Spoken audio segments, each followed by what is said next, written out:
Hey, this is Lou Mangello from WDW Radio, and you're listening to the Five-ish Fangirls podcast. Let's do this.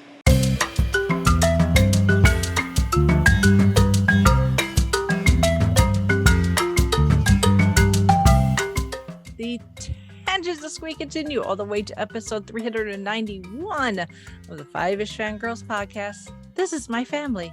I found it all on my own. It's little and broken, but still good. Yeah, still good. Welcome everyone to this week's episode of the Five-ish Fangirls podcast. So glad you join us.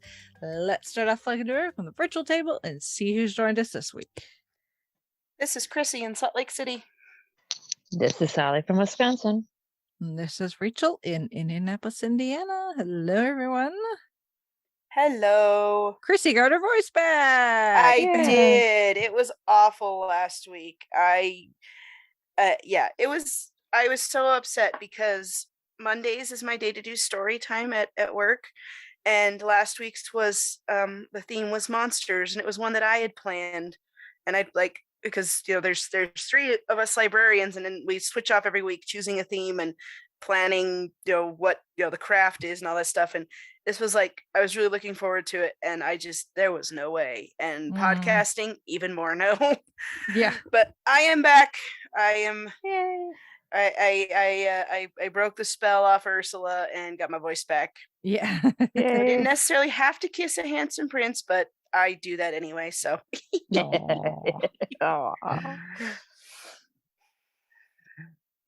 Yeah, darn concrete, you just never know. Yeah, and I was like, I thought I had escaped it, but I will get into FanX at some point before.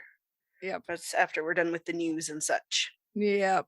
So I got a few things to talk about, including a date for when Jodie Whittaker's doctor shall be regenerating on our screens, and it is About coming time. up quickly. Well, I Yes. knew. Well, I say I knew. I knew. We suspected it was going to be in October. I suspected it was going to be in October because Sophie, several months ago, somebody tweeted at her. Sophie Aldred plays Ace. Somebody tweeted at her because she had posted a video of her threatening someone's Dalek at a fan event with a bat. And of course, she's not going to damage someone else's Dalek. Oh no! Right, So, true, yeah. Unless they give her permission, which I know people that have done that. They're like, yes, whack away. So, because how many times can you say you had Ace beat up your Dalek? Exactly. Yeah. So, but this particular one, she did not beat up with, she just threatened it with a bat. And somebody tweeted at her and told her that her Dalek intimidation was lackluster or something like that. Ooh, And she said, ouch. and she responded, yeah, it's like, first of all, you insult Ace. Yeah, you're gonna end up with a can of Nitro 9 in your toilet and realize and then some. yeah. And her response was, just wait till October. So I took that as a hint that, because we knew that she was going to be returning in Jodie's final story. So it's like, okay, October. Here it is. 10 days in October as we're recording this.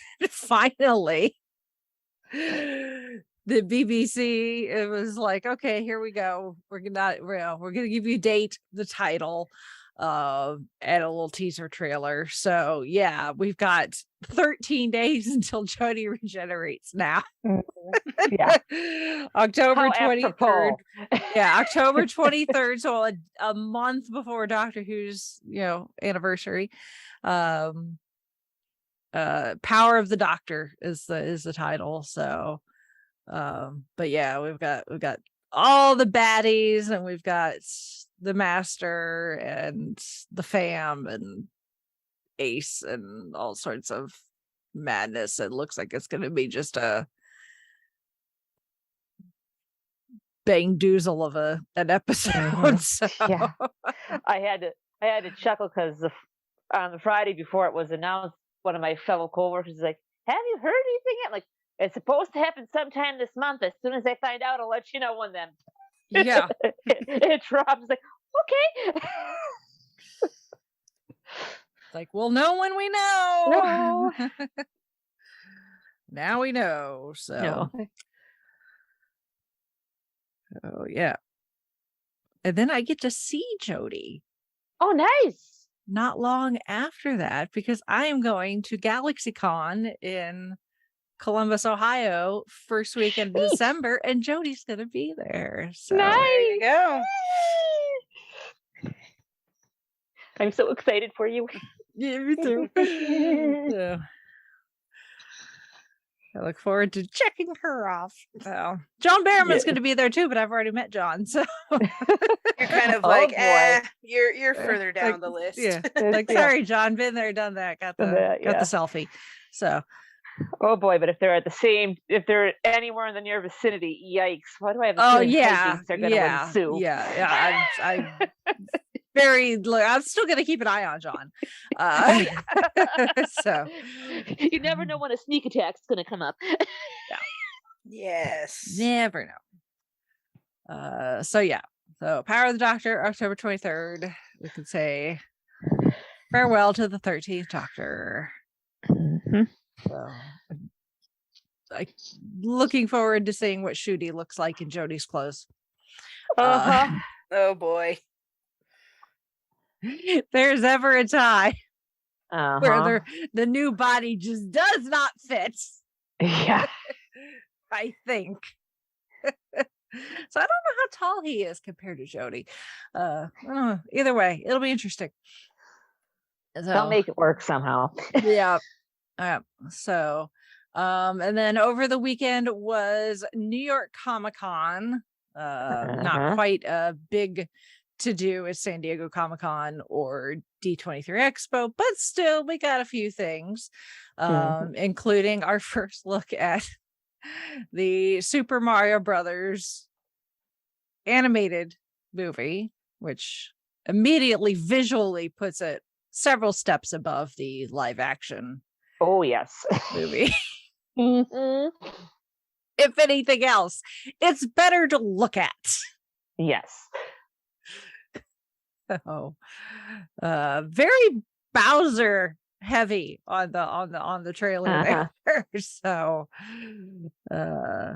yeah, it should be interesting. But according to Chrissy, Alex was very excited. So yes, very, very much so.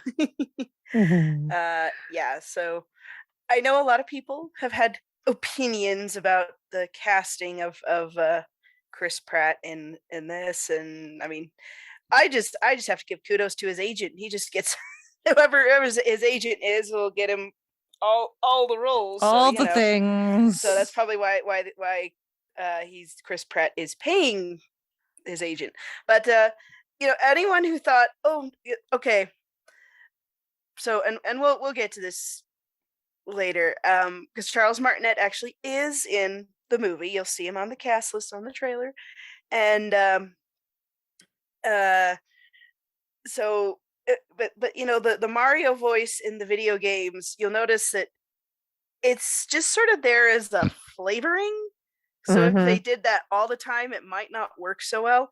But the few lines you get in the trailer of Mario, with Chris Pratt voicing him, you can tell it's Chris Pratt, but you can tell he's doing a little Mario voice on it. Like, he definitely sounds different than his other characters that he's voice acted, or even live action acted, whatever that is. I've seen a lot of praise for Jack Black as Bowser, which I think is kind of awesome, because I didn't realize that was him, and then people were saying like, Jack Black is Bowser, like, oh yeah, that's right. So when you do voice acting, you don't just stand there in the booth and say the lines, you actually act. People. So so it looks good. At first when I was playing it, and Alex thought it was the video game, because he likes to watch the YouTube videos of he says Mario video game, and you know what he wants.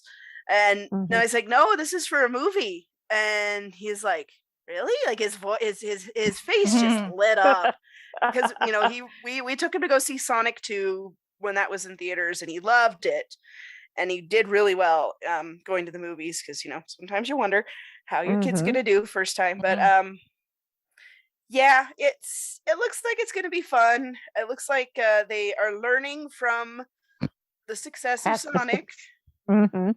So and Mario is one that I think lends itself very well to a movie, an animated movie like this.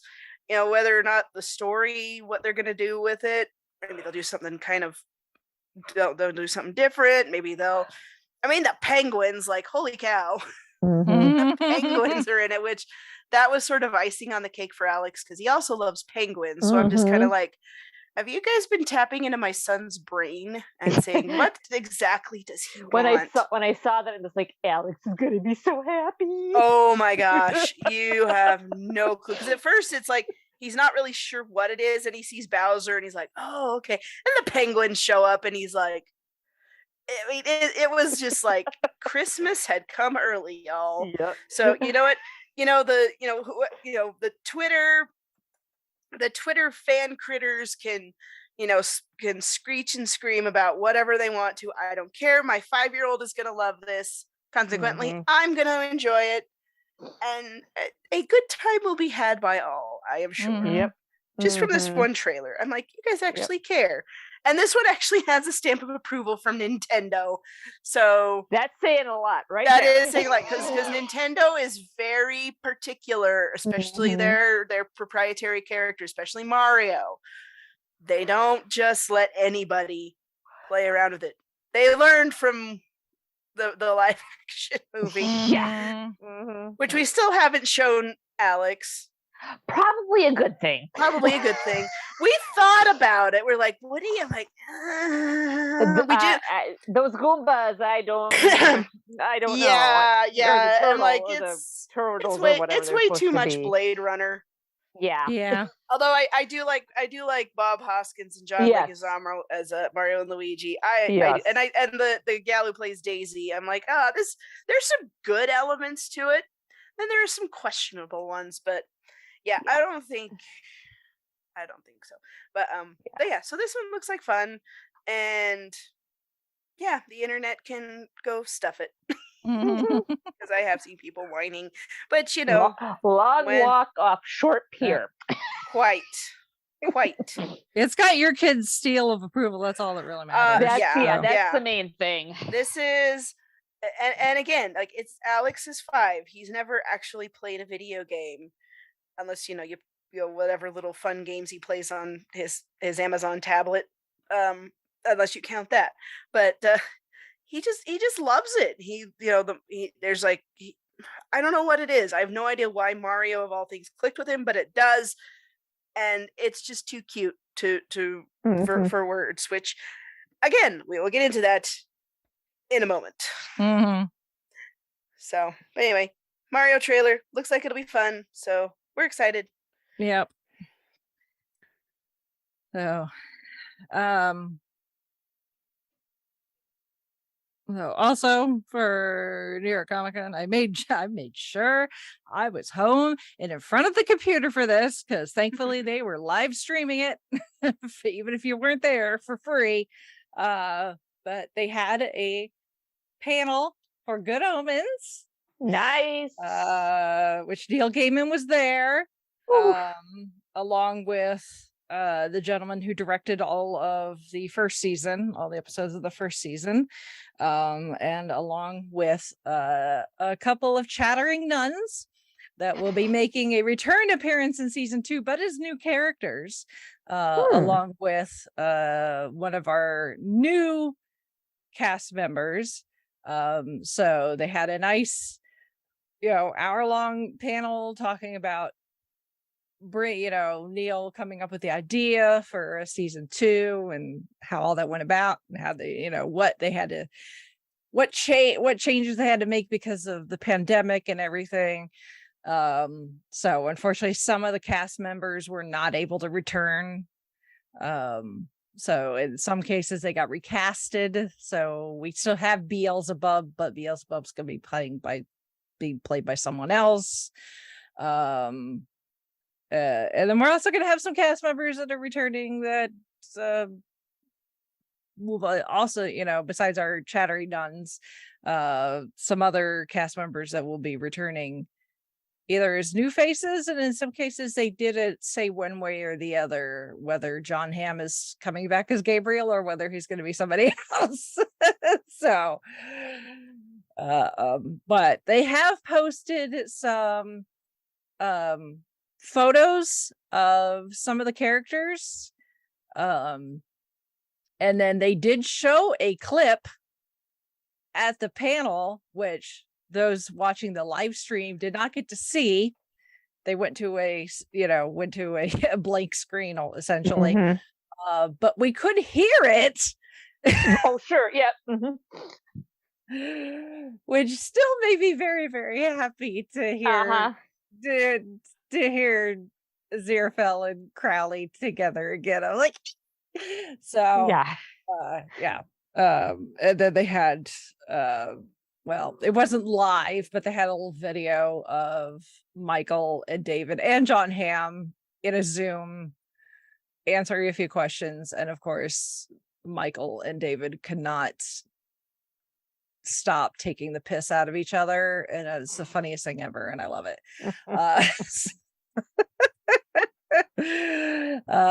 So we still don't have a date. It's just, we know summer of next year, summer of 2023 is when we're getting Good Omens 2. So, and that poster it's not that done yet is the showing thing. is awesome.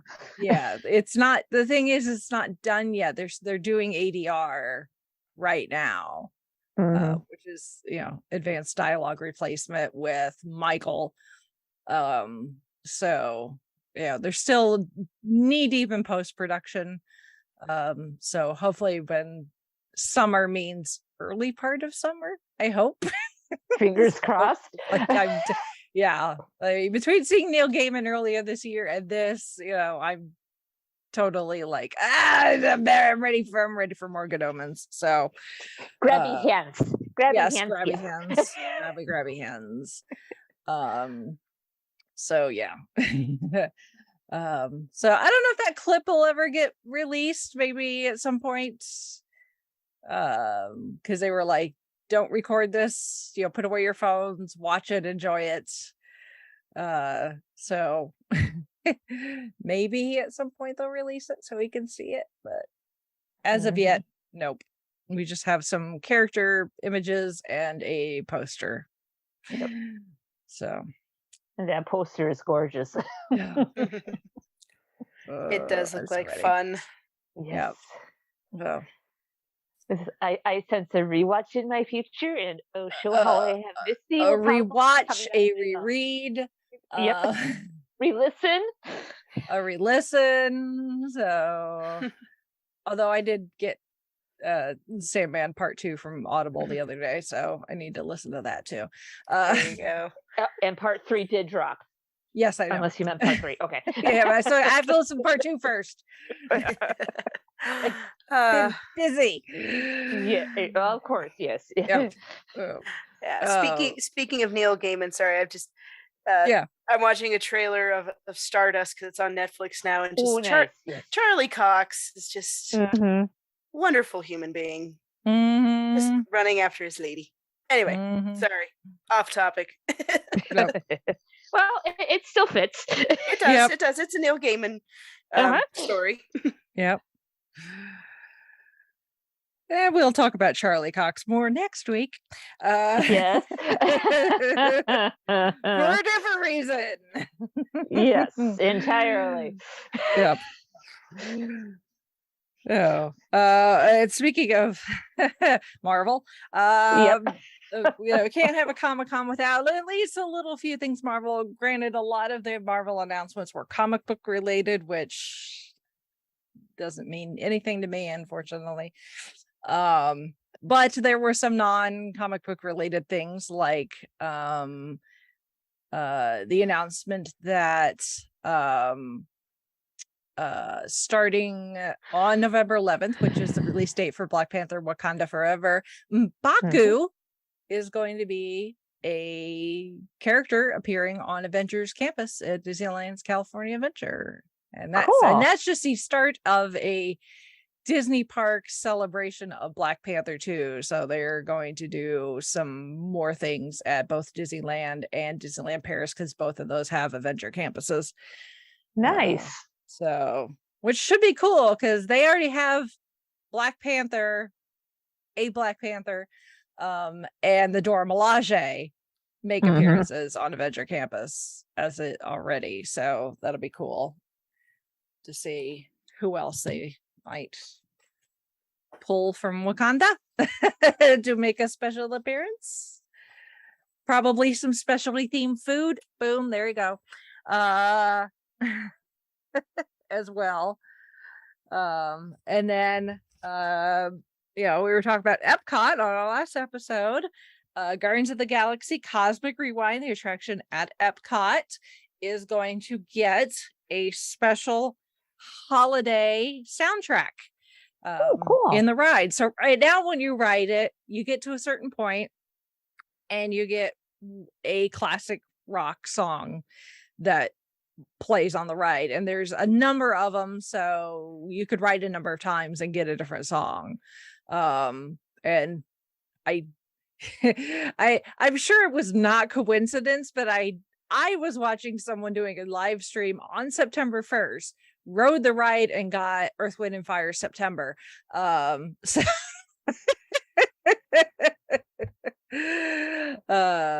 but there is going to be a retro playlist, or the retro playlist is going to be swapped out for a new holiday song. This is apparently going to be a mashup of some classic holiday songs. So if you get to go to Epcot during the holiday season, just know that you won't be hearing, Earth, Wind, and Fire unless they have a holiday cover that I'm sure they might actually.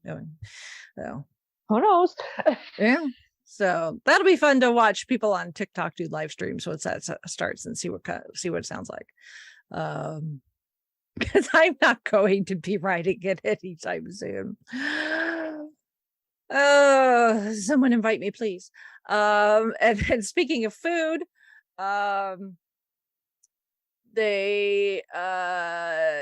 if you attended New York Comic Con and visited the Xandar outpost, you got to try samples of the newest treat that's going to be coming to Epcot soon, and that is Zarg nuts. Oh, nice. So yes, Zarg nuts will soon be available at Epcot. No, it does not say if you eat them really, really, really slowly, you become invisible. And then on the Disney Cruise Line, the Disney Dream has the Marvel itinerary, where they have a Marvel day at sea. And you have like Marvel characters you can meet and all sorts of cool stuff. But they are going to expand upon that, including an adults only Ravagers party, more themed activities for the youngins, merch, of course, gotta sell the stuff, more themed food and beverages, and the Heroes Unite show, which takes place on the pool deck. So but and then they also mentioned that they are going to be offering new characters and entertainment inspired by recent MCU films and Disney Plus series. So we could probably based on the characters that are also available at Avengers Campus, I would not be surprised if, along with Captain America and Black Widow, who are already meetable characters. In fact, they were meetable characters before they did the Marvel Day at Sea. Last time I went on a Disney cruise in Alaska, I got to beat both Black Widow and Spider-Man and Captain America. But I would imagine we're probably gonna start seeing the likes of like America Chavez and Kamala Khan on the cruise ship as well, would be my guess. So all the Marvel things. Yes.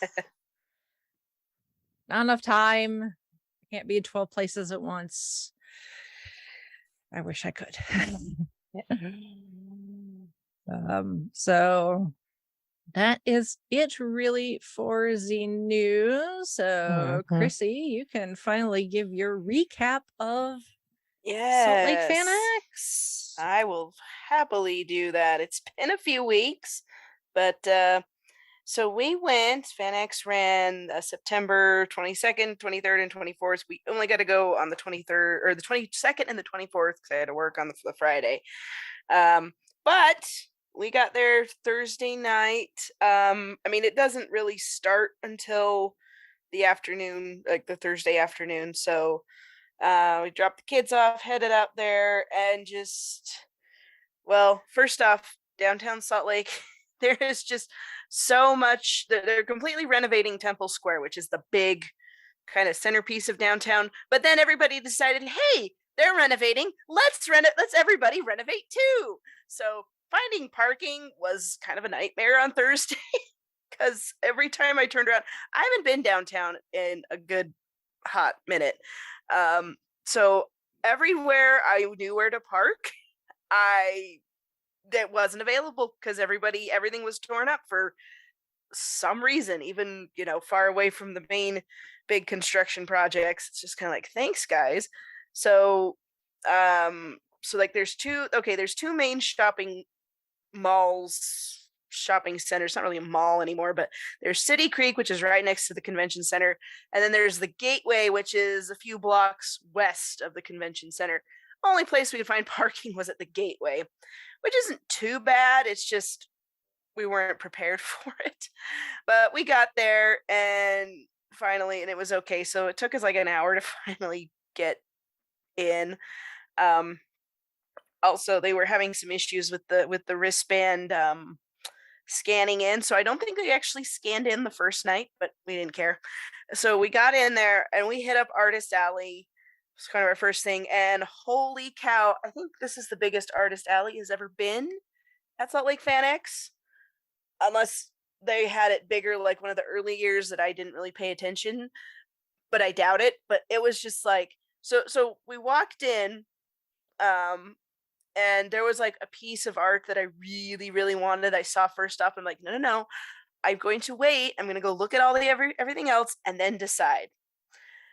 And as I went up and down the rows, and there was some really great artwork. I mean, don't get me wrong, but there were just some that I was just like, okay, no, I still want that one. And it's a Sailor Moon piece of art, and it depicts, it's a panel that was in the manga, and it's also in a scene that is in the first movie of Sailor Moon and Tuxedo Mask kissing, but it's very, very romantic and very one of my favorite parts of that movie and the manga. And it's in two different contexts, but I love that they use the same sort of pose, I guess, what you call it. It's just very swoony. And this artist had just done a really nice job, like the backgrounds and everything. And I know I took a picture of it later. I'm just trying to find it on my, and it's just like, oh, I love it. I want it hanging up on my wall. But I was like, no, we have a limited amount of money. We're going to just walk up and down and not going to, blow all our cash. Well, that didn't work because there was some really, really great stuff showcased. But it took us, my point is we started at one end and I thought, okay, now I'm going to turn the corner and this is where that booth is. And no, I'm like, okay, this isn't the one. How far down did we go? But yeah, Artist Alley was huge this year. And there was stuff we wanted to get. We definitely wanted to get some stuff for the kids to put up in their rooms, especially Lottie, because we don't have a lot of stuff hanging up in her room. but we want to get some stuff for Alex as well, like, you know, Mario and stuff. And we had one because we were looking for Mario things for Alex, and like we knew we were gonna go visit with Charles Martinet, who was at FanX, and I'm pretty sure it's Charles Martinet because everyone kept calling him that, so it's not Charles Martinet.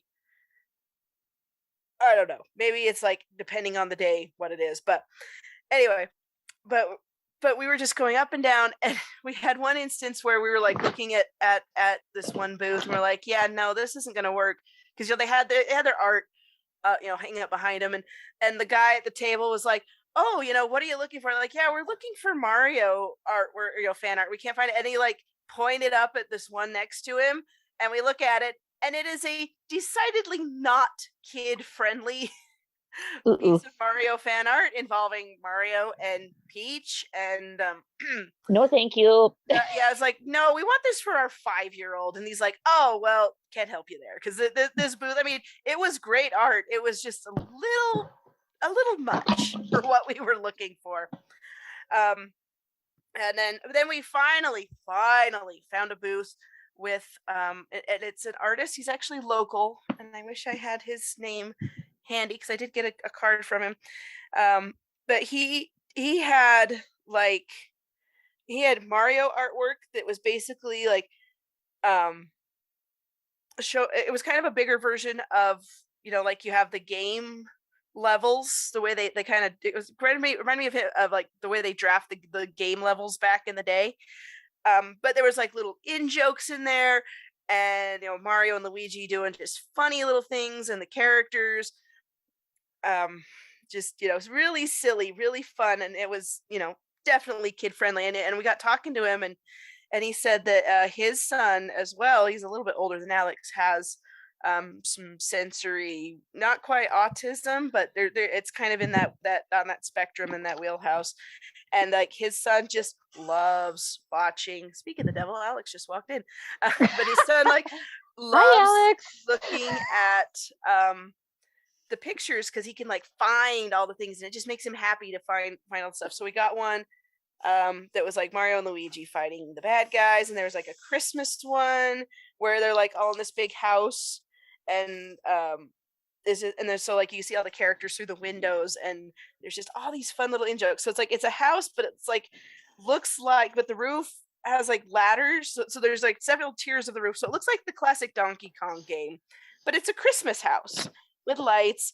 And there is I think it's Luigi dressed up as Santa, but he has all the different color Yoshis instead of reindeer on a sleigh. And there's like a window with Wario is like shaking a present, and a Koopa is writing a letter. And then, you know, old school Donkey Kong is throwing wreaths down the thing. Oh, cool. Climb up. And I'm like, this is, and he had some really, really great artwork, and I really wish I remembered his name. But he's from Lehi, Utah. So yeah, because we asked him, like, well, are you local? Because, you know, we were like, we want to get it all, but we can't. So are you going to come back? And he's like, oh yeah. I'm like, sweet. So he was just so much fun to talk to.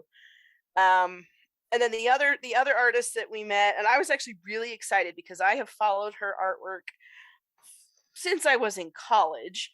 Her name is Brianna Garcia. She does a lot of Sailor Moon artwork, but then she also does some Marvel stuff, and she's just one I've followed for years. And I was like, that's her. It was like I was a little starstruck, if you can believe it. And I got to talk to her, and I got one. She does. If you've ever seen the one, it came out after the first Wonder Woman movie, and it's Princess Serenity with the sword down her dress, because it's like that scene in Wonder Woman. Mm-hmm. Yeah. Sword. So I got that one, and then she had a really awesome piece of Stranger Things fan art of Eddie, and, you know, playing the guitar, you know, playing cool puppets, and I'm like, oh, I just love this. And yeah, so we spent entirely too much money on Artist Alley, but I don't regret it, because, you know, these guys, does every person ever who goes to these things. Right. Well, yes. And besides, you have to decorate the house. Exactly. And I even the next day I went online. I was like, because most of the ones we got were the poster size. So like the I guess 11 by 17 is the size. I don't know if that's quite right, but I was like going on Amazon's like we need to find some picture frames because I don't want to just tack them up on the wall. I was like, I want these to look nice. Exactly. And even though we got so many, it's like, well, we can switch them out. That's what command tabs are for. We got some really nice Fallout artwork. There was one, okay, I can't remember what it's called, but it's that stuff where like if you tilt the page or tilt the poster a certain way, it changes the image. Okay, kind of like a lenticular. Lenticular, that's what it's called. I was like blanking on the word, but there was one place that was selling lenticular posters, and there was one. It was a Star Wars one that had, from Knights of the Old Republic, the Bastila and the two Sith characters that I'm again blanking on the names, and then we also got one that was like realistic depiction of the characters from Spy Family. So it's like so it's Lloyd, Yor, and Anya, and it was so cool. Like I saw so many Yor cosplays, and they were just, like in her assassin sort of outfit, and I'm like, that is so cool. Like I've watched that anime, and we're all caught up, but I have never really thought, oh, I want to do this. It would probably be, but it's too complicated. But they made it look so easy, and I'm like, maybe I'll give it a try. Maybe I'd have to think about that. Also, this version of Lloyd looks really hot. So, but Jared bought it, and then I bought one that is from Fallout New Vegas. It's a poster ad for Sunset Sarsaparilla with a kind of cowboyish looking girl and in a kind of a skimpy top, and Jared told me that I have to tell people that I picked it out. Like, I'm going to tell people I picked it out. So yeah, that was and there was a lot of other stuff we got. There was one that was selling postcards of, like, there's one that was like it's called the Foul Mouth Hunting Club, and it had a scene from Duck Hunt. There was one that had Kermit riding his bicycle through the swamp, and it's like, visit whatever the swamp was called. I can't remember now. Got some Animal Crossing. Oh no, it said Adventure Awaits. That's what it said. Got Animal Crossing art. We got Zelda and Miraculous Ladybug, Avatar. Some really cool kind of comic pulp cover art for like Fallout New Vegas and for Blade Runner and a bunch of other stuff. And an NCR recruitment poster, some stuff from Halo. Fallout New Vegas. Of the ones I am familiar with, I love the story of New Vegas just because it's so different from the other Fallout. Now, is New Vegas the most current one, or is it a couple? No. New Vegas came out. I want to say 2007, 2008. Okay. And I only got into Fallout, after Jared and I started dating. Right. But then he was like telling me about these. I'm like, New Vegas sounds really cool because it's like after the nuclear apocalypse, but the nuclear apocalypse is not as big a deal in this one. It's more, and it's very much more like so there's like different factions that you interact with. There's like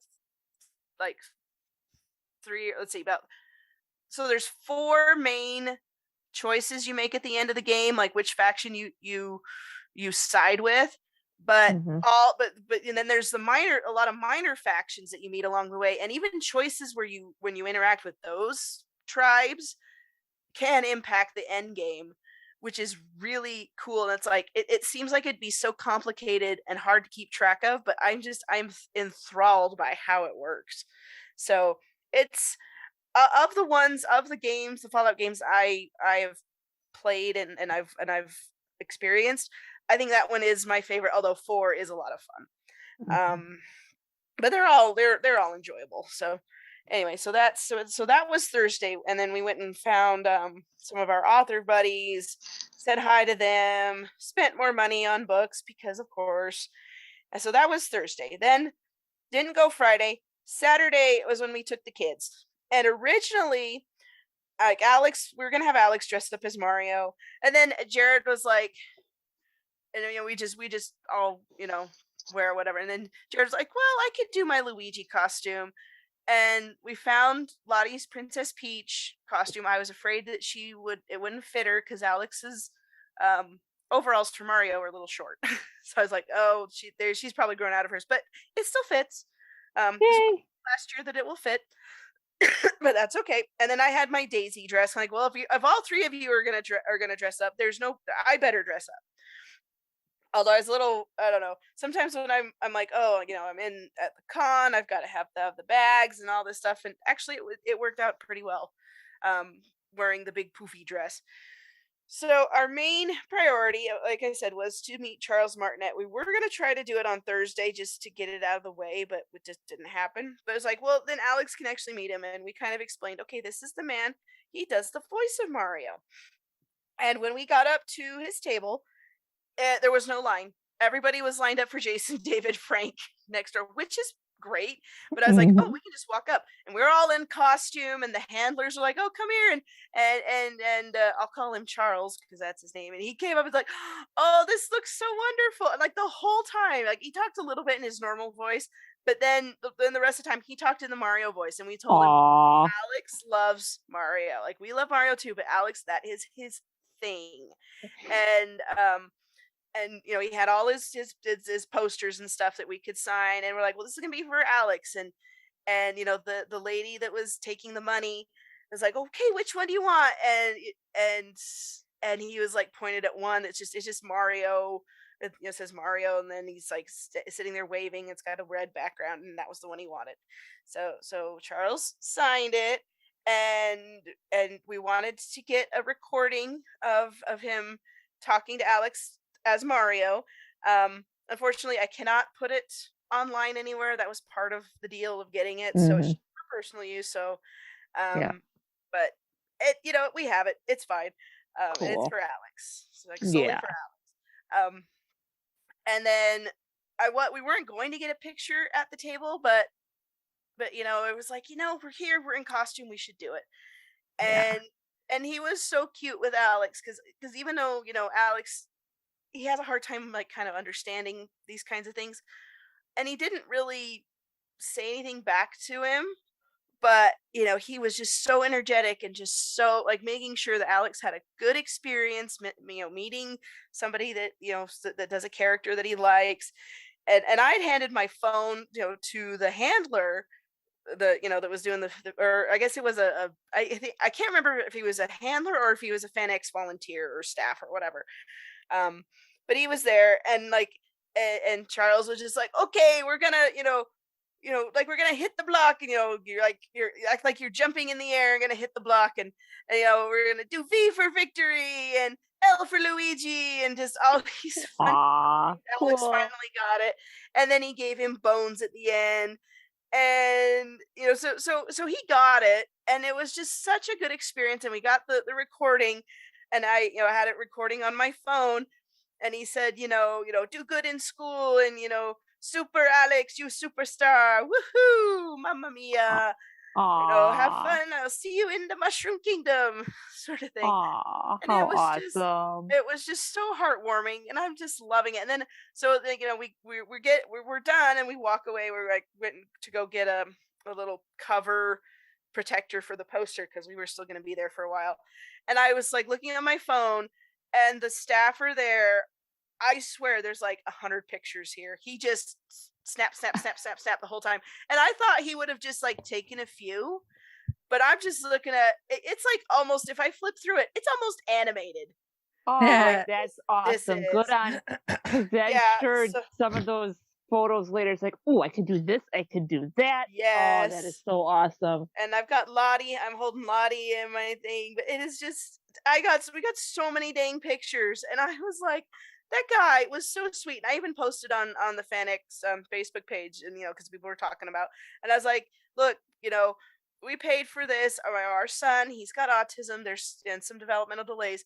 There's some things that he just doesn't get. But meeting Mario was a really big deal for him, and dressing up, and everybody made it a really good experience for our whole family. And it was so cute because it was a little overwhelming. And we were in the main vendor hall, and it was like Lottie was done. She got to ride in the stroller. So Alex too. So we went to KidCon and spent some time there, and Lottie had a meltdown, poor kid. But there was some chairs because they have a little kind of panel area in KidCon, but there wasn't anything going on, so I just sat with her for a bit. And then they had this group that has like monster giant Legos, like these Legos bigger than my head. I swear. And Alex was playing with those, and there were a lot of kids, and like it was so funny because they kept building just a big stack of Legos. Well, these things are so big, and the people that had them were like, okay, we need to not have it so tall because if it falls on you, they're gonna hurt. And actually one did fall on my toe, and it hurt really bad, but better that it fell on my toe than on top of a little somebody kid. else's. Yeah. So they did that, and then it was still busy, and it was still some chaos and noise, but it was a little more calmer. And Lottie finally calmed down. We had some fruit snacks, and part of it was she was hungry too, apparently. Good, you get grumpy when you're hungry. So whether you got little kids or you're going to the con yourself, just have some fruit snacks in your pocket. So that was so there's that. But yeah, when they were, but yeah, we kind of kept it relaxed on Saturday, mostly because this was their first time.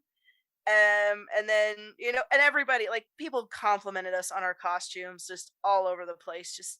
And we had some guys that were dressed as Mario and Luigi past us, like, hey, Mario, and and Alex kind of got into it, and I gave him bones, and so he really loved it. And and then we went and had lunch, and we had to leave just because, again, this was very overwhelming for the kids, and it was getting to be nap time. We still have to deal with that. But as we were going home, Alex was like, I want to go back to FanX. And even the next morning, he's like, we go to FanX. I was like, well, if we went today, there wouldn't be anybody there. And even yesterday, we went to a little Halloween party at my brother-in-law's, and we were driving back, and there's still a billboard out there that was advertising FanX they hadn't taken down yet. And Lottie sounded like, FanX, I go to FanX. I'm like, next year, honey. So the kids had a good time. We will try to plan better next year. We're hoping. Take that as a Chrissy that they want to go. They do, even though like we got there and they were overwhelmed, and it was kind of a lot for them. And especially Lottie was just like, this is too much. I mean, I kind of expected the larger cons can be overwhelming even for a seasoned veteran. I mean, you need to kind of a half a dozen Gen Cons under my belt at this point, and it's still like, oh my goodness. Yeah, which is why we only stayed half the day on Saturday, but we got a lot. It was a quality day, so it wasn't so much the quantity, but we had a good time.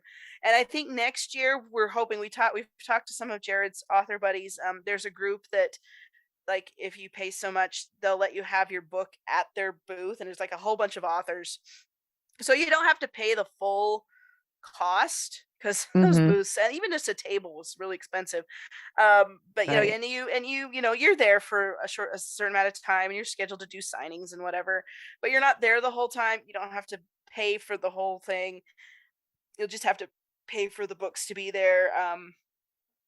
So I think we're going to do that. I would like to get a hotel room. They've actually, and I didn't know this until we got down there, they've actually built a hotel onto the convention center. Nice. Which is, and it's like, it's kind of funny because that section used to be just kind of this courtyard plaza kind of area. So it didn't seem like it was really big, but it's just a really tall, high rise hotel. And then it's attached to the convention center. So, if it's not too much, maybe we'll get a hotel room, and then, we can take the kids up, take a rest, take a nap, whatever we need to do. And then, Jared's down selling books, and I don't know that in my mind, that's like the perfect way to do it. Although I'm sure something will go wrong because it always does. Yeah. But it's kind of like we're seeing our author buddies, and I'm like, we could do this. Jared's got enough books out now that it would totally be worth it. And I could maybe sell Keepers of the Wind a little bit more and tell people, no, you really need to read this, because that's the one that sells the least, but it's also my favorite of his, which is kind of annoying because I want a sequel. So, I mean, Long Black, the stories about Morgan are great. I'm not taking away anything from there, and people love them, and that's wonderful. I just want more of Keepers of the Wind, guys. Come on. So, y'all, everyone listening to this needs to go buy that book. And he thank you. Please and thank you. Yes, he's also going to try to maybe do some new covers of some of them to see if maybe that'll switch things up a bit and garner some interest. So sometimes you get a new coat of paint on them, and it gets some more. They sell like hotcakes. Yes. So anyway, this year's FanX, it was good. We had it abbreviated, but also we bought our tickets for the super early bird discount. So I don't feel like we wasted any money. I think, and like I said, this year was for the kids, and they enjoyed it the time they got to have, and we did Artist Alley, and that's what we wanted to do. So it was fun. Okay. And we also they had good memories. Yes. We also did I forgot to mention this one. On Thursday night there was those pearl picking booths, I guess. I don't know. In Jared's family it's kind of a tradition to to go do it, and like the husband picks it out, and the wife can pick out the jewelry that it's set in, and I was picking out, so I want to do a necklace this time, and now Jared picked out the clam, and I got one. There was a little dragon that's like sitting on a little cage sort of thing where it goes in, and but the dragons were only in black, but I was like, it'll be fine. So we get the thing, I open it up, and it is this dark blue pearl. Ooh.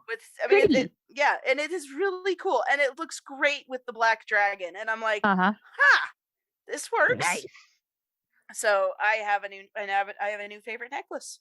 And cool. Yeah, it was something we did on our honeymoon too, and it's something his parents did it years ago, and it was funny because this was before Jared and his twin brother were born, and they got one that had 2 pearls in it. Oh, wow. And it was like, that's interesting. They did an earring set, and then they found out they were gonna have twins, and it was like, what are the odds? Right. So it's little prediction there. Yeah. So I'd never seen them there at FanX before, but Jared was like, nope, we're doing this. I'm like, okay, I like jewelry.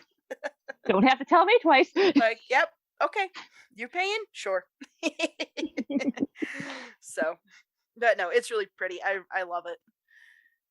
So anyway, so that was FanX this year. Like I said, a little shorter, but we had a quality time, and I am pleased with it. And the kids are asking to go again. I'm like, we will work on that. Mm-hmm. Very cool. Well, speaking of authors, yes, few other things that we should plug.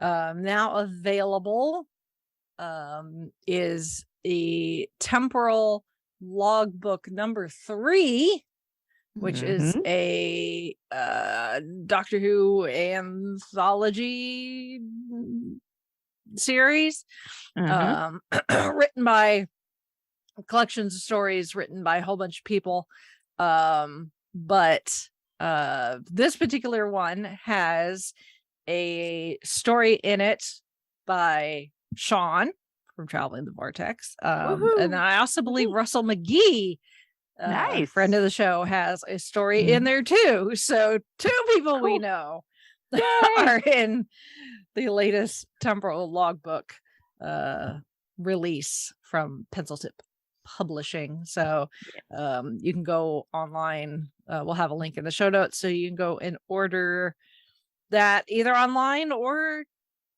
I mean, presumably with the ISBN number that your friendly local bookshop could also order it for you if you want to support a local business.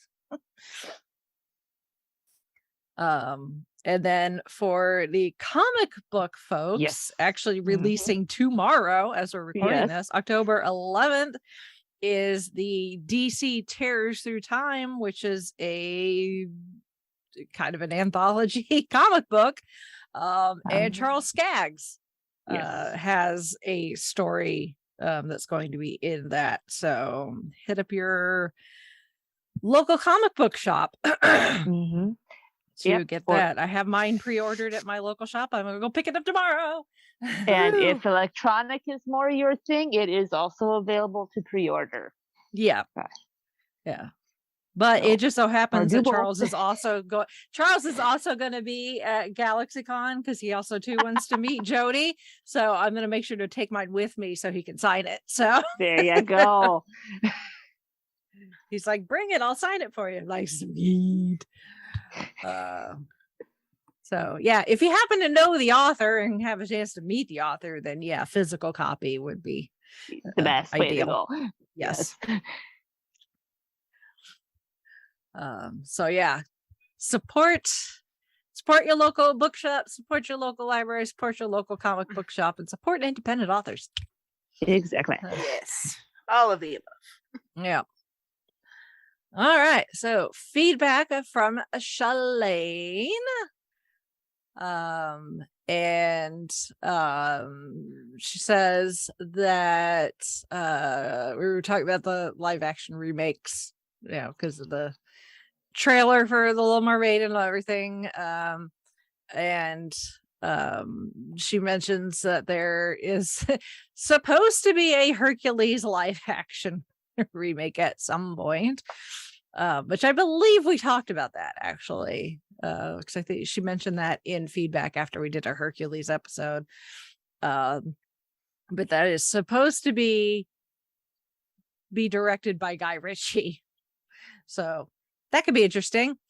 Guy Ritchie and the Russo brothers. I'm not entirely sure how I feel about this combination, but we'll see.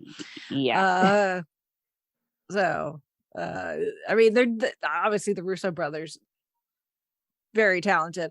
Guy Ritchie, he has a very distinct directorial look. Like you could just kind of, you look at a Guy Ritchie movie and you're like, yeah, that's a Guy Ritchie movie. Even the Robert Downey Jr. Sherlock Holmes movies, it's like they have a very distinct feel to it. So but I'll reserve judgment. Though she says it may or may not be a musical depending on whether Alan Menken returns, which I mean, I don't know why he wouldn't, but who knows. So and then she also mentions another live action, which we will wait to mention because it happens to be a live action remake of the movie we're talking about. Oh boy. Oh dear. Yeah. Then she says now that we've talked about Disney World at its 50th, Epcot at its 40th, are we going to talk about the studios and Animal Kingdom when they get their when they get to big anniversaries? Of course we will. Absolutely. And then she says when she went to Disney World and went to Epcot, she loved it. She loved seeing the different country pavilions are beautiful. She loves the Finding Nemo ride and Talking Crush. And then she says whenever she makes it back down there, she's definitely going to ride Guardians of the Galaxy. You and me both, girlfriend. It says she also loves the topiaries that they do of various Disney characters, which they go, there's always Disney character topiaries scattered throughout, but again during Flower and Garden, or as I call it, Flower and Wine, Flower and Food, the number of Disney character topiaries gets pumped up to a bazillion. So And then she mentions that Harmonious, I don't know if it still was available to watch on Disney Plus, which that is the current Epcot nighttime show, but it's getting ready to be replaced, actually. As I mentioned at D23 Expo, I did not watch the version on Disney Plus, but I have watched people's live streams. So tomato, I guess. And then she mentions going to Club Cool and trying all the different Cokes from around the world. So, which most of them pretty good until you get to Beverly. So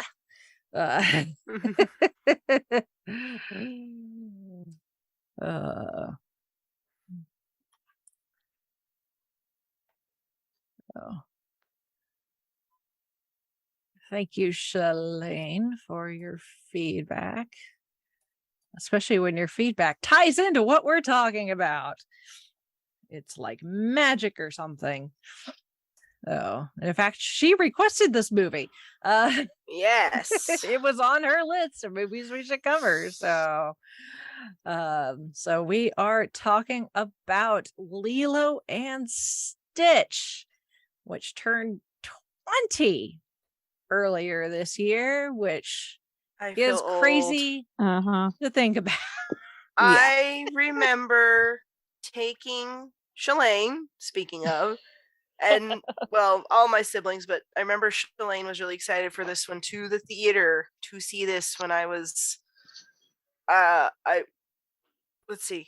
No, it was the summer before I was a senior, and I'm like, 20 years. Shut up. But I love this movie. I adore it, and the little it's been show. A couple years. It's been a couple years since I had seen it, so it was a good refresher. I remember it being. I like the story. Stitch as a character, he annoys me a little bit. Mostly because I think he kind of some of the things that he is animated to do, and this is something they've continued with the character into like the attraction that was in the Magic Kingdom for a while there, Stitch's Great Escape, where Stitch is uncouth. He has no manners. Nope. An alien experiment. Yeah, What do you expect? The movie opens and he's being he's kind of being interrogated. First, the scientist is being interrogated, and then they bring out, he's not Stitch, then he's just Experiment 626. I love the scientist. He's like, I would never make more than one. And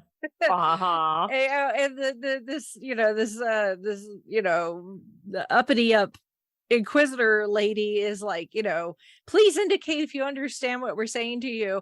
And they don't translate what it is he says, but it's obvious that he just like cursed out everyone there. Yes.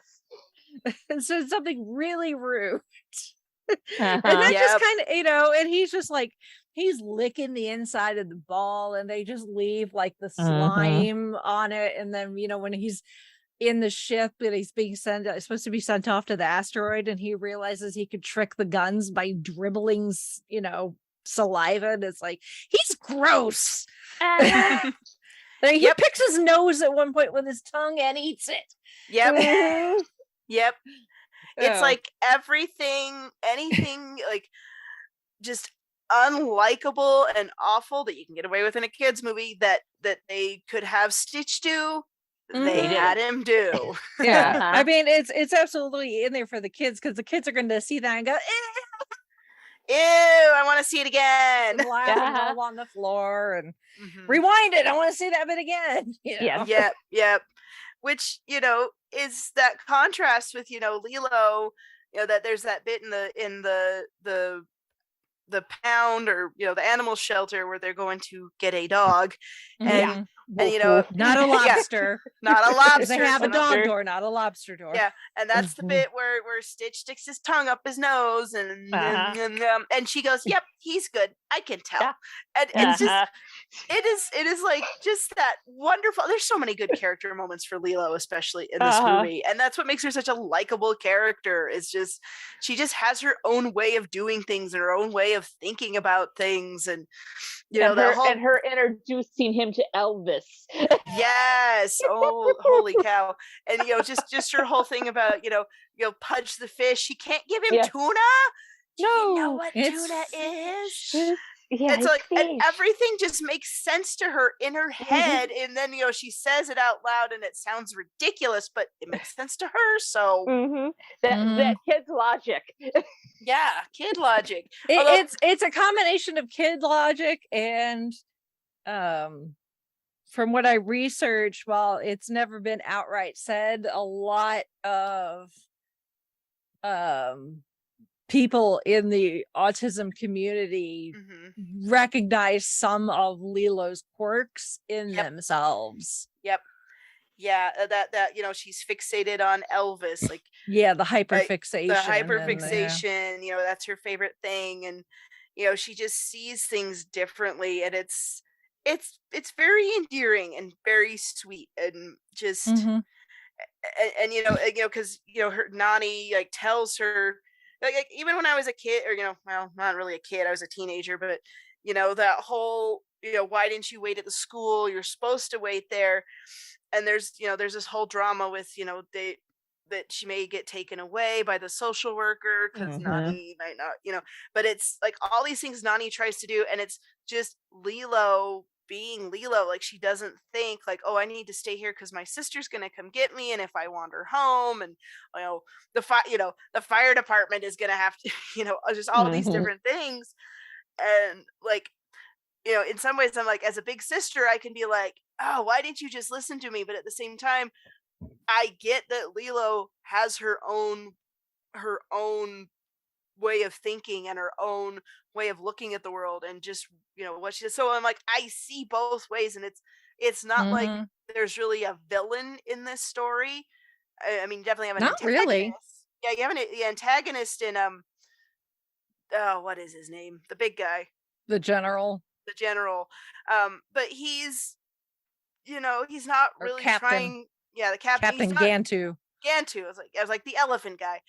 Yeah. But he's not really trying to hurt anybody, really. He's just trying to get this darn experiment to come back with him before it wrecks everything. Yeah, but it is, I don't know, it's just of the movies of this, the Disney movies of this era, this one is definitely one of the most successful, one of the ones that are, like, even at the time, I think it did really well. And so it kind of really shines when you put it up against some of the ones that were coming out at that early 2000s time in Disney, where the Renaissance was basically over. This and I think Princess and the Frog were the only 2000s releases that actually like were that actually made money. That they made money, but were also like well received by both critics and the audience. Yes. So take that for what it's worth. But yeah, it's just a sweet movie about, well, you know, family, obviously, and you know, all those things, like, because, you know, people, when Frozen came out, I love that the meme. I don't know how accurate it is, but I kind of do, because you do hear it. It's like, Frozen is the first Disney movie about two sisters. Frozen is the first Disney movie that isn't about falling in, you know, or, you know, falling in love with the first person you meet, or, you know, all these things. And it's just like, Lilo and Stitch did it first. Lilo and Stitch did it first. And it's like, yeah, it's not a princess movie, but it doesn't need to be. And it, you know, it has, you know, the music, and it's Hawaii. Like, when I first saw the trailer, there was like, the trailer had Hawaii, aliens, and Elvis. That was what I got from what this was about. And I was like, okay, I have no idea how these are going to gel together, but I kind of want to see it just to see what they do. And then there was the trailers about Stitch, you know, going into other Disney movies and causing problems, which That was marketing. Bringing down the chandelier on Belle and the Beast. Yes. Yeah. Classic. Yeah. And I swear there was another one with Little Mermaid. Oh yeah, the you know what, the big wave, and it's not Ariel, it's Stitch. Sitting on the rock, and yeah, and there was even a little like a fake documentary about how Stitch had been trying to get onto to Disney productions for years. Like even back in Sleeping Beauty, he was one of Maleficent's minions supposedly.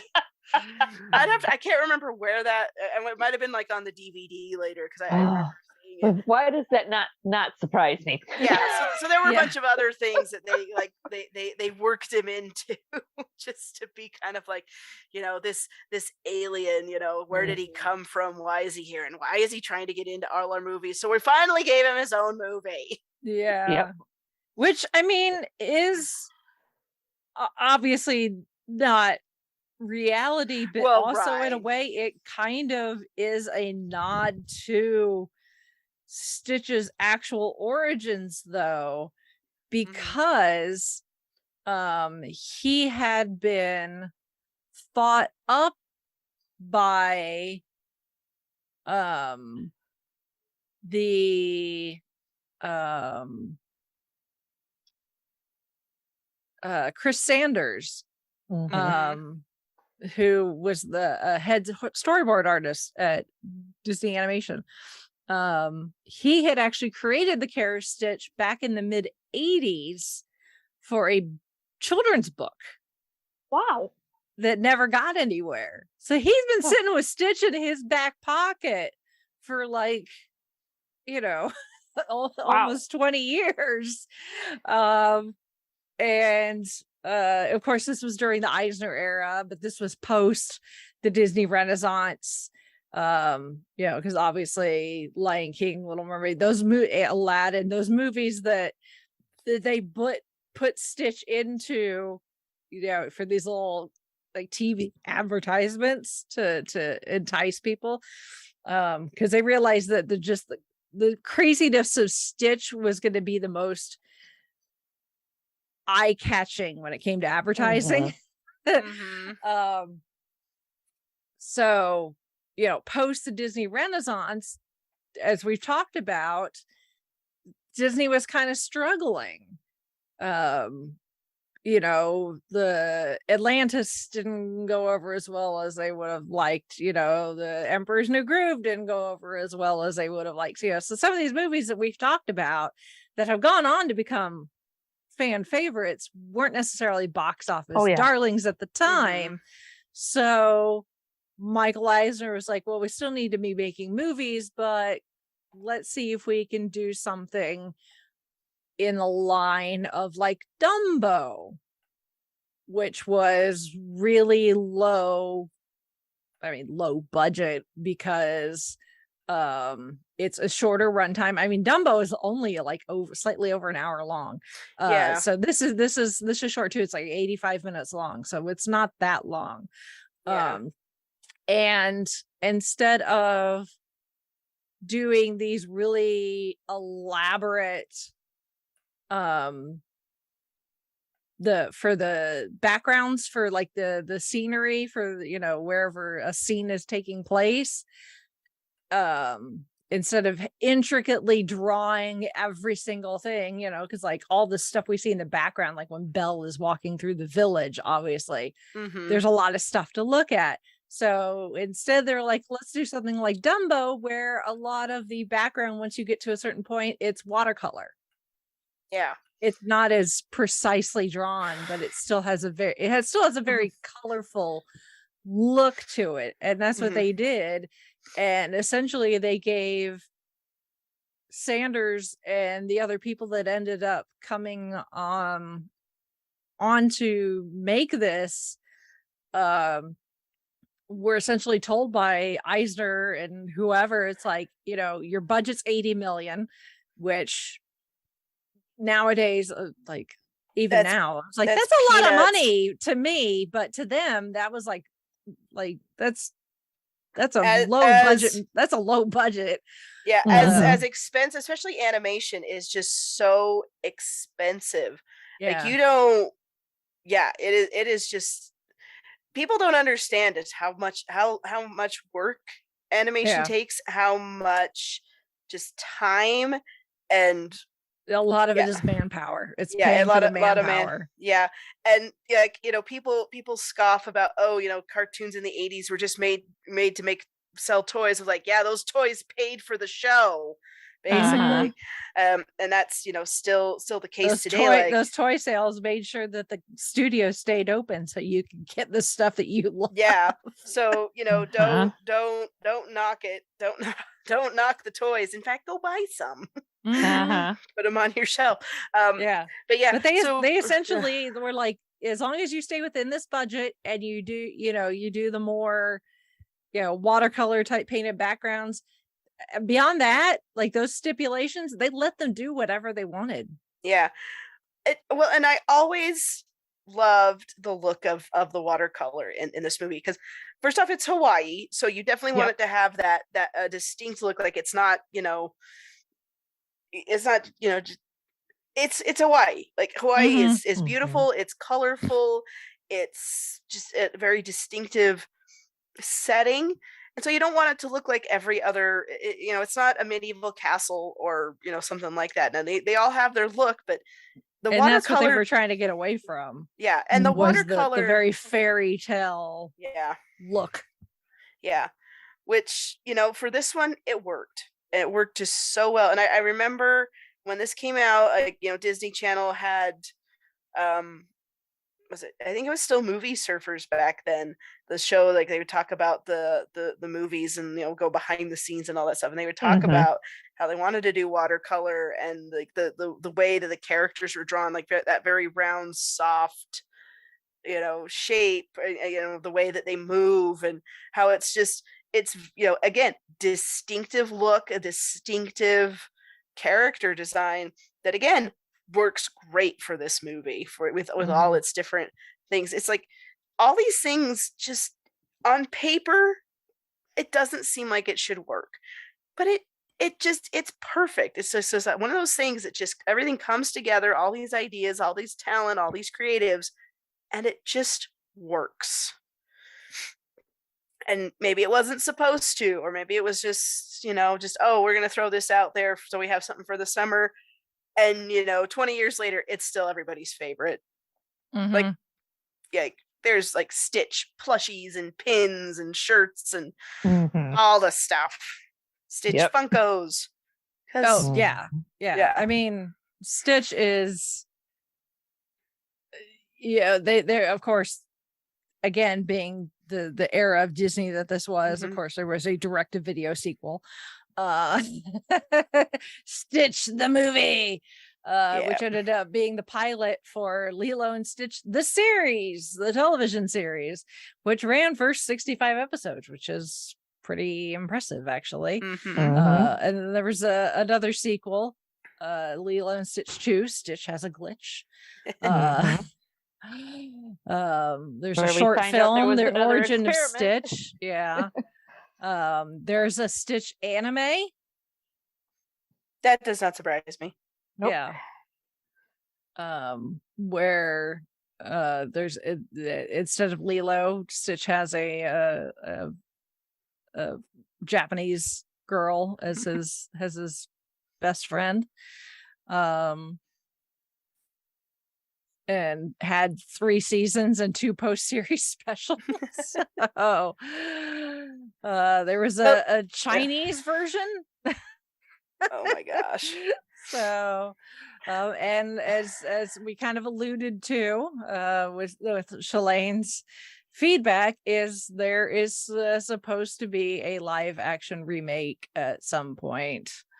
Although if you've ever was going to be directed by John Chu, who did Crazy Rich Asians, but he had to pull out because he is directing the film version of Wicked. So apparently Dean Fleischer Camp, who did Marcel the Shell with Shoes On, is going to be the film's director now. So. Although if you've seen the supposed design for the live action, and it's like a blue gremlin basically, and it looks freaky as all get out, that's supposed to be Stitch, it's really not. Yeah, so. I don't know how I feel about it. Yeah, I don't know, because again, this movie has a distinctive look. It has a distinctive feel to it. I don't think it would translate very well to live action, quite frankly. Yeah, because I mean, if it's live action and you're just looking at regular people, part of what makes Lilo charming is the look, her design, and just her, it's that kind of sweet, innocent little bit of mischief that I don't know. I can't explain it. Just why those, the rounded design. Why I think it's probably. I think there's something a little, probably on a subconscious level, if you wanted to play armchair psychologist or whatever. The fact that these characters are more rounded.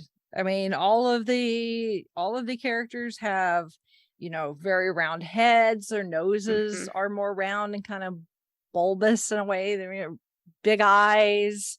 And Stitch is kind of the same way. Yeah. He's got this big round nose, he's got these big floppy ears, he's got these big eyes that his pupils he doesn't really show any emotion in the eyes, because he doesn't have, like, his pupils don't dilate like, others. But he's very expressive, and like, even though he's got, if he opens his mouth, he's got these very sharp teeth, but they're not, even they don't necessarily look threatening. So he's just everyone in the movie is designed in a way that just, it's very soft. So, and I think a lot of that comes from, they wanted to avoid it looking like a fairy tale, and not looking like most everything that Disney had done already. These aren't princesses, they're sisters who, but the only cliche thing is they happen to not have parents. You got the dead Disney parents is the most cliche Disney thing they really got going. But it's actually part of the plot. It's not just the mom or who the parents are just not there. It's no, the parents are gone, and Nani is trying to take care of Lilo, and if this doesn't go well, Lilo is going to be taken away. System. Put in state custody. And so it's like, if the parents were there, this wouldn't be happening, but they're not. And it's just, it's one of those things that's like, it happens. And, you gotta, I don't know. And if they'd wanted to, there's a few deleted scenes that you can see where they just have like the pencil animation complete, but it has the audio that goes with it. And there's a couple of deleted scenes that show the more serious, it makes their situation even more serious than it comes off in the film. Like when Lilo's in her bedroom and she's mad. She and Nani have had another disagreement. And they start to have this conversation, and Lilo's like, I liked you better when you were my sister and not trying to be my mom. You could they don't really touch upon it because, you know, it would go over most kids' heads, I think. But as an adult watching this, I got very frustrated for Nani and Lilo because of their situation. Because to me, it doesn't seem like a whole lot of time has passed since their parents' death. Yeah. And Nani has suddenly found herself, I mean, she's already, there's already this huge age gap between her and her sister to begin with. You know, Lilo's about 6, Nani's about 19. So there's a 13-year age gap between the two of them. So, you know, she was an only child for a long time. And then suddenly she's got this little sister, which I'm sure was kind of a shock. And then she gets old enough to the point where, you know, she turned 18, she could go off to college or go, you know, start a career or something. And it's never said outright, but it's, if you pay attention to the background in Nani's bedroom, it's implied that she was like a champion surfer. And that potentially could have been something, you know, she could have been a premier athlete, but then her parents die and she becomes the protector of, she has to become the de facto parent to this 6-year-old sibling. And she essentially has to give up her life, you know, any potential adult life she would have had for herself to become the caregiver for her sister. And you know, it's implied that they've had several social workers come through the house, and for whatever reason, you know, either Lilo has scared them off or something has happened. So, you know, now we've got Bubbles, you know, this guy who apparently is, you know, if he's showing up as your social worker, you know, things are bad. And, you know, the house is a mess, and you know, the you know, everything just seems to be kind of just absolutely crazy. And to me, it doesn't seem like Nani really got a chance to like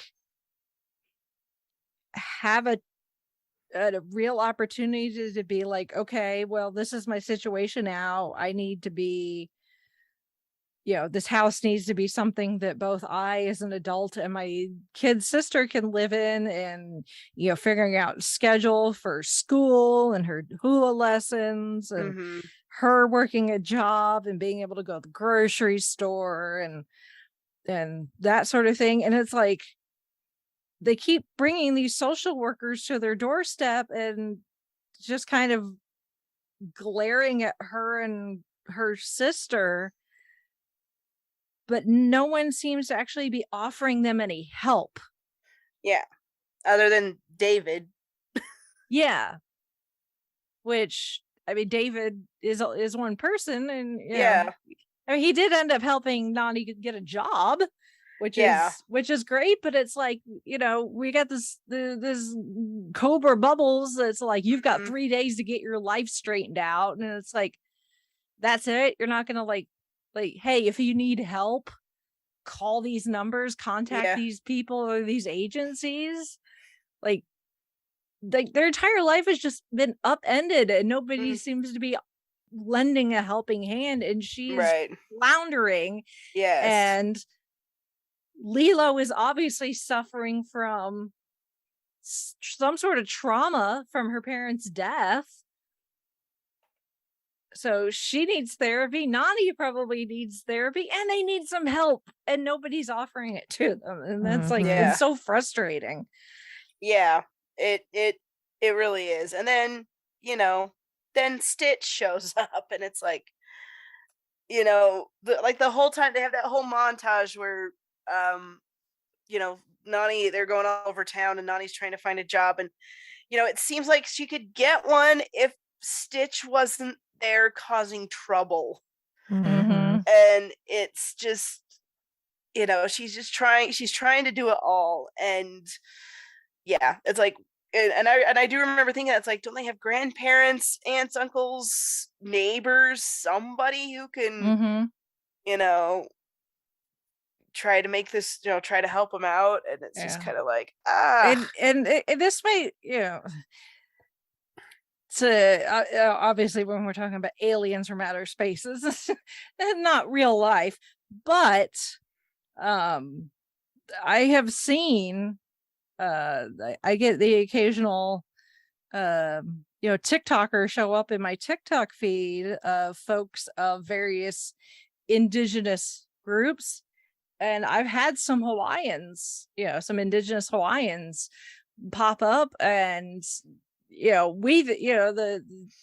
the average person, they think about Hawaii and they think about Elvis, and they think about luau's and beautiful beaches and surfing and coconuts and all this beautiful touristy stuff, which, yes, that's a lot of what Hawaii relies on, is tourism.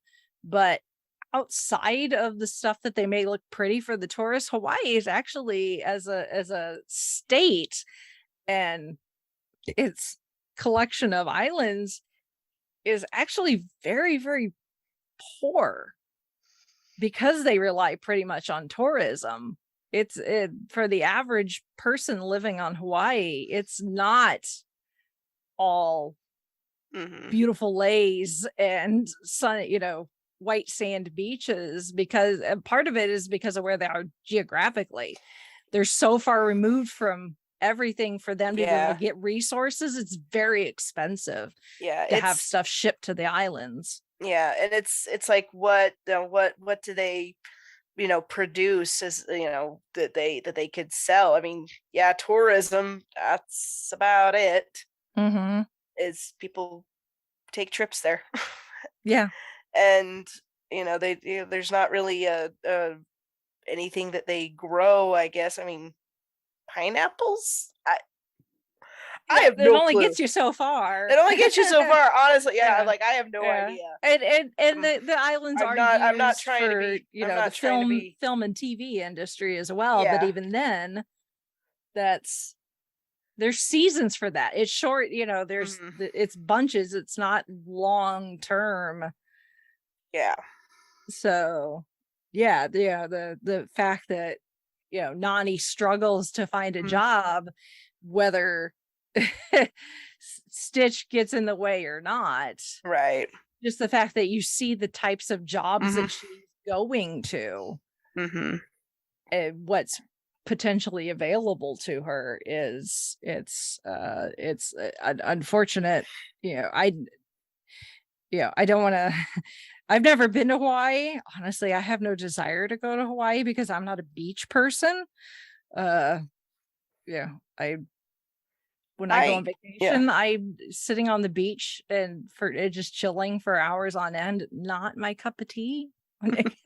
So I would go for the historical bits, and not just like Pearl Harbor. I mean, obviously that's a big chunk of American history, but I would love to go and experience Hawaii the way that the indigenous people there want tourists to experience it, for the real Hawaii and the real history. Luau's and the stuff it's based in actual history, but it's become so commercialized and touristy that there's way more to it, that if you're more inclined in learning about history and stuff, that's what the natives there would love tourists when they come to visit, to learn about the real Hawaii, not just the stuff that's in the colorful brochures.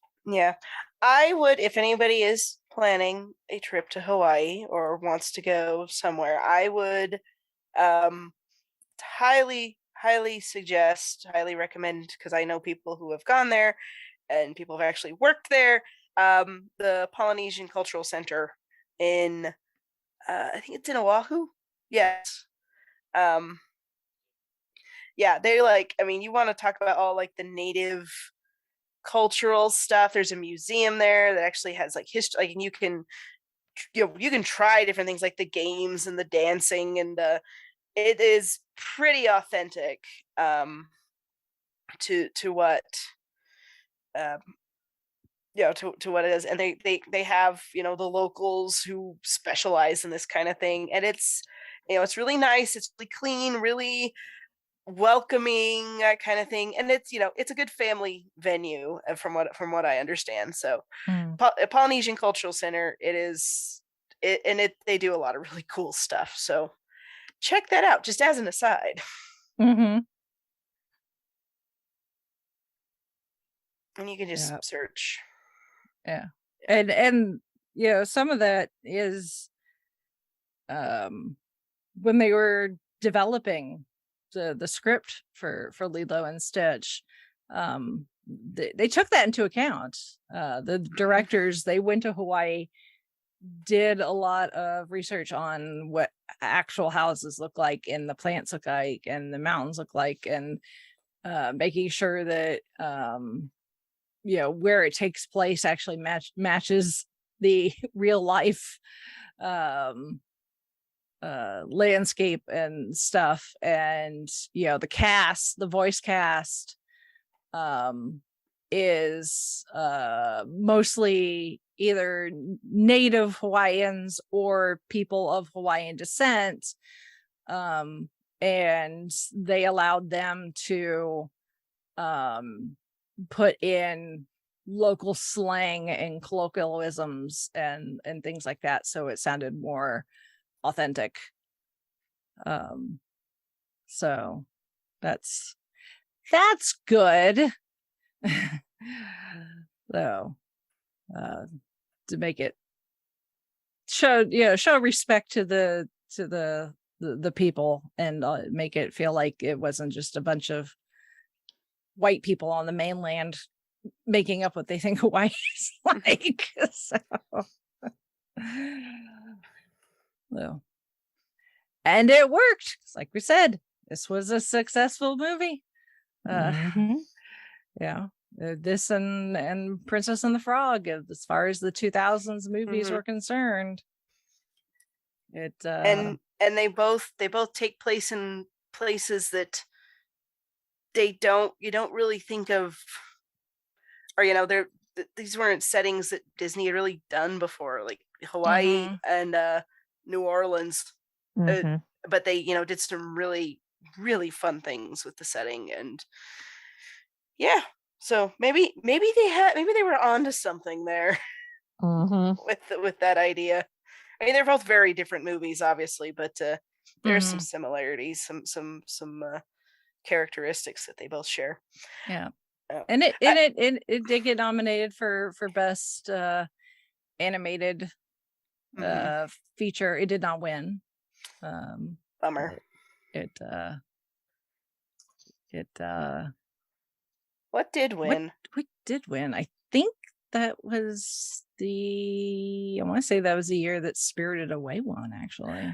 Oh, yeah, so I think you're right. Well, maybe if you have to lose out to something, I'm trying to find it.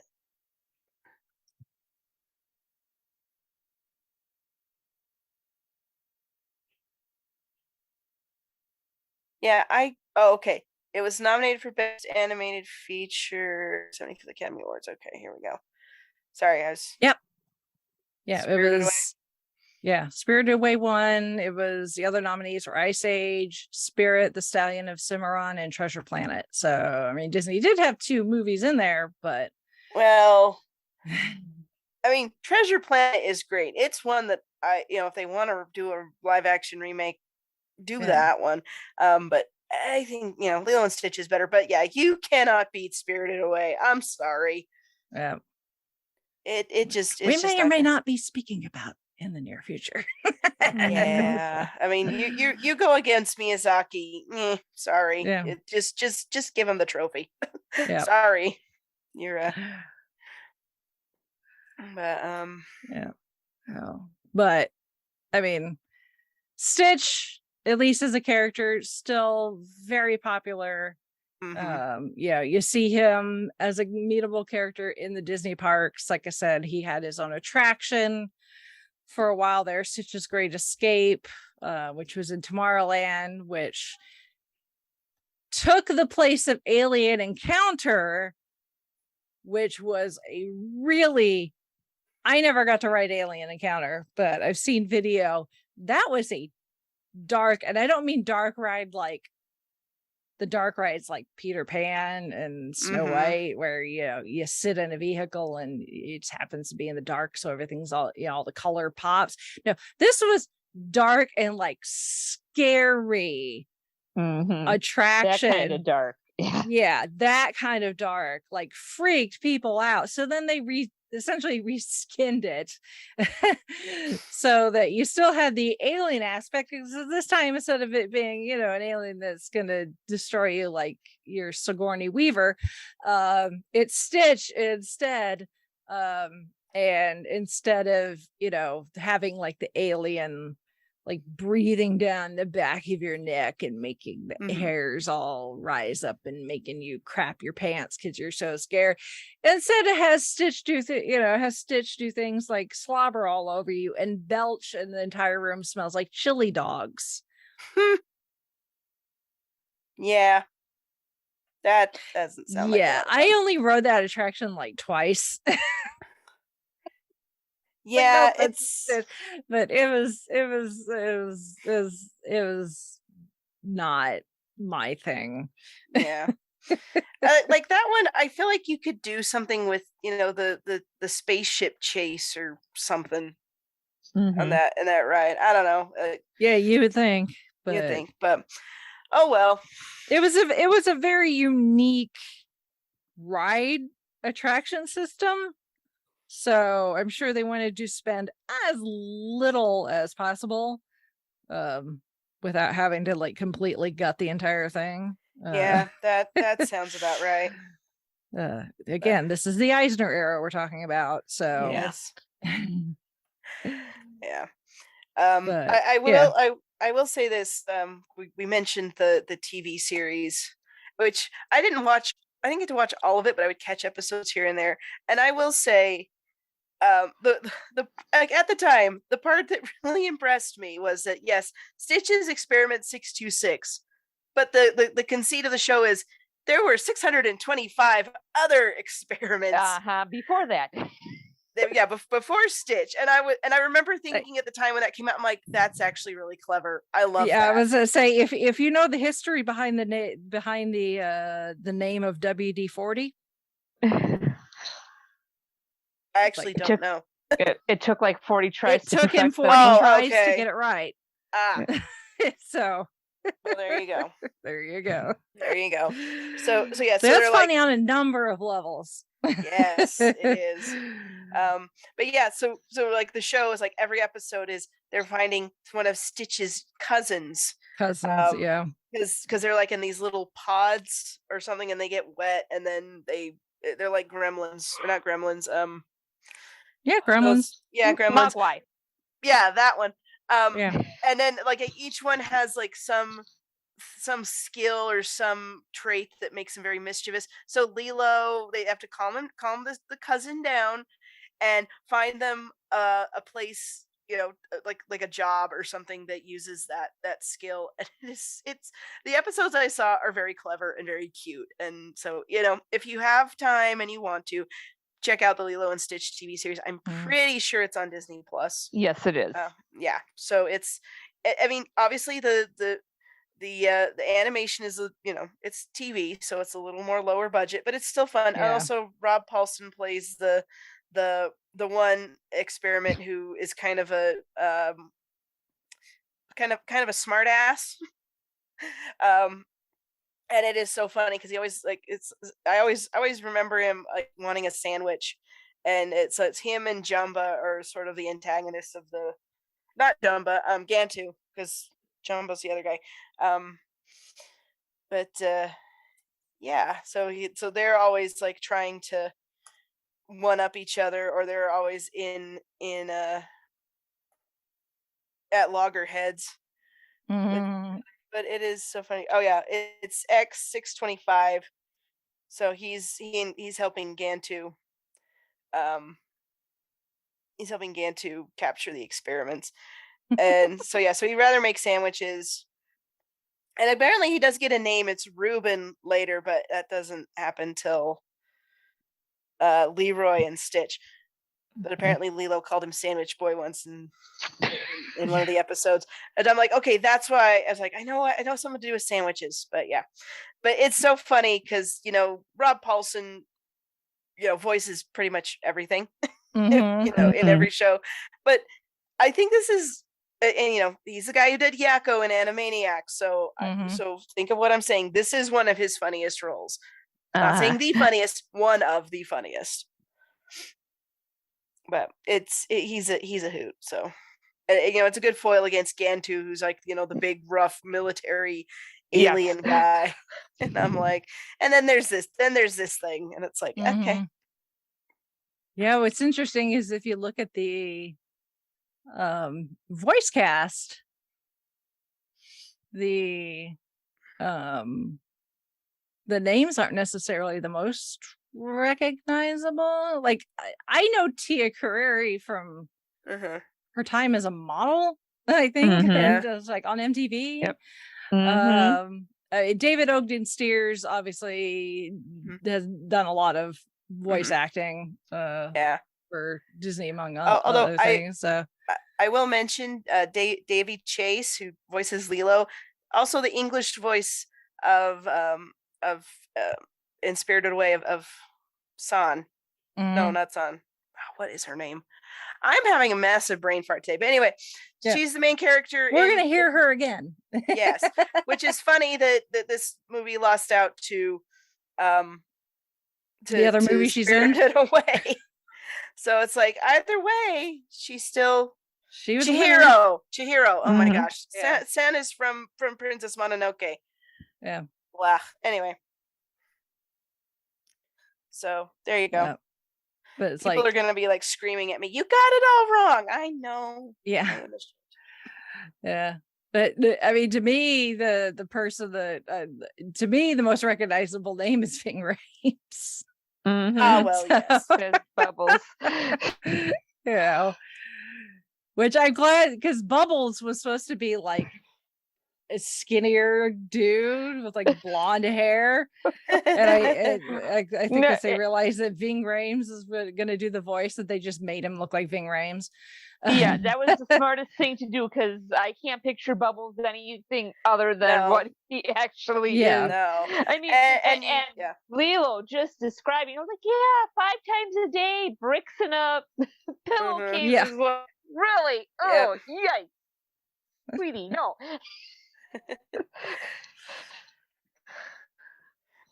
Yeah. Like, did you ever, for social workers, you don't seem to get kids. Yeah. It's like you did you ever kill anyone? Yeah. It's classified. Oh man. Yeah, this movie's so cool. Level 6 protection under a certain shield agent. Yeah. Sorry, you don't have clearance for that. Yeah. Yeah, it's fun. Like I said, the story is great. So, if you like a little more juvenile humor, Stitch is probably, the character is probably going to you're gonna find a probably a bit funnier. But even as an adult, as frustrating as I found it when applying like real world logic to them, like, get this girl some help. So, someone call a maid service or something to, just help her get ahead a little. It's like, the story is very, very timeless. About family, and family doesn't necessarily have to be, because the whole idea of Ohana in Hawaii is it's about any type of family. It doesn't have to be like, you know, a mother and father and 2.4 kids. You know, anyone that you deeply care about can be your family. So I think that's really, really beautiful. Oh, yeah. And of course, you know, Elvis. Yes, exactly. Yeah, I got a great little soundtrack there because the Elvis estate was like, sure, you can use his music. Yep. And again, it works. It seems like an odd choice given everything else going around it, but it works. And also, because I bought the soundtrack and I probably still have that CD hanging around somewhere. The Hawaiian chorus, the kids doing that. Yeah, it is super it's amazing. I love it. And like, if you've ever heard those kind of choirs singing like in person, it'll blow your mind. Like it'll like, especially that like they're fairly young kids singing, and just the way they do it and the way it sounds. And I'm like, I don't even know how to describe it, but it's just, you just got to hear it. So if you ever get a chance to hear a Hawaiian kids choir like that, probably in Hawaii. I'm trying to think like where else you would see it. Although in Utah, we have a really huge Polynesian community. In fact, where I live, there's a lot of where the part of the valley we moved to, there's a lot of Polynesians. So from Hawaii and Tonga and Samoa and all those islands, there's a lot of them here. Yeah, I don't know, you know, you get you're around it a lot, and it's really neat when you get to see it. So if you ever have a chance to hear a Hawaiian kids choir or any kind of, you know, Polynesian choir of that kind, there's just something about that sort of lyrical, that music, that rhythm, the language of it. It is gorgeous. And I love the Hawaiian roller coaster ride in Himei no Lilo, I think is the name of the song, the one that opens the song or the movie, where she's, you know, swimming around after Pudge. But yeah, they are so cool. They are really, really cool. So if you ever get to hear it in person, do it. So, but the soundtrack is amazing. Yep. Not just for Elvis, but Elvis is good too. Yeah. Well, when you've got Sylvester doing your music. Yeah. Yes, that too, because that helps. It's he knows a thing or two about music for movies. Just a little bit. So anyway. Lilo and Stitch, it's a good feel good little movie if you're just needing something kind of nice and sweet and calm. And yes, even though there are alien spaceships chasing, you know, alien spaceship battles and whatever, but of course Stitch would take the red one. So, yeah, he took the red one. Oh man. So anything else we want to talk about? That's because he's not actually a dog, and therefore he's not colorblind. At least that's my reasoning. Oh, anyway, well, if any of our listeners want to chime in with their feedback on Lilo and Stitch or anything else that we covered today in our podcast, you can do so by sending us some feedback. Our email address for feedback is fiveishfangirls@gmail.com. And also our website is the5ishfangirls.com, where you can find links to our social media, to our show notes, our YouTube channel, and our Patreon, and other ways to support the show. And of course, as always, we thank you for your support and for your comments, your interactions, just listening to us. And I hope you all are doing well and you're enjoying our banter. And you know, just there's more where that came from. Yeah. Well, you know, what episode are we on again? I forgot. 391. Oh gosh, we're coming up on 400, guys. Yes. Sheesh. Yeah. And if any of our listeners have suggestions on how we should celebrate 400, please let us know. Mm-hmm. Yeah, because I got nothing at the moment. We'll come up with something. I'm sure we've still got a couple of weeks to think of that. But we'll gladly pick suggestions too. But anyway, so thanks for listening, and thanks for being loyal fans, supporters, listener people. 391 episodes. Jeez, oh Pete, we're on a roll, I guess. Yep. Anyway. Oh. All right. Well, with that, we shall sign off for this week. Oh, this is Chrissy saying goodnight from Salt Lake City. I was waiting for Brittany, and I was like, oh, wait, she's not here. Nope. This is Holly from Wisconsin saying good evening. And this is Rachel in Indianapolis, Indiana. Does this look infected to you?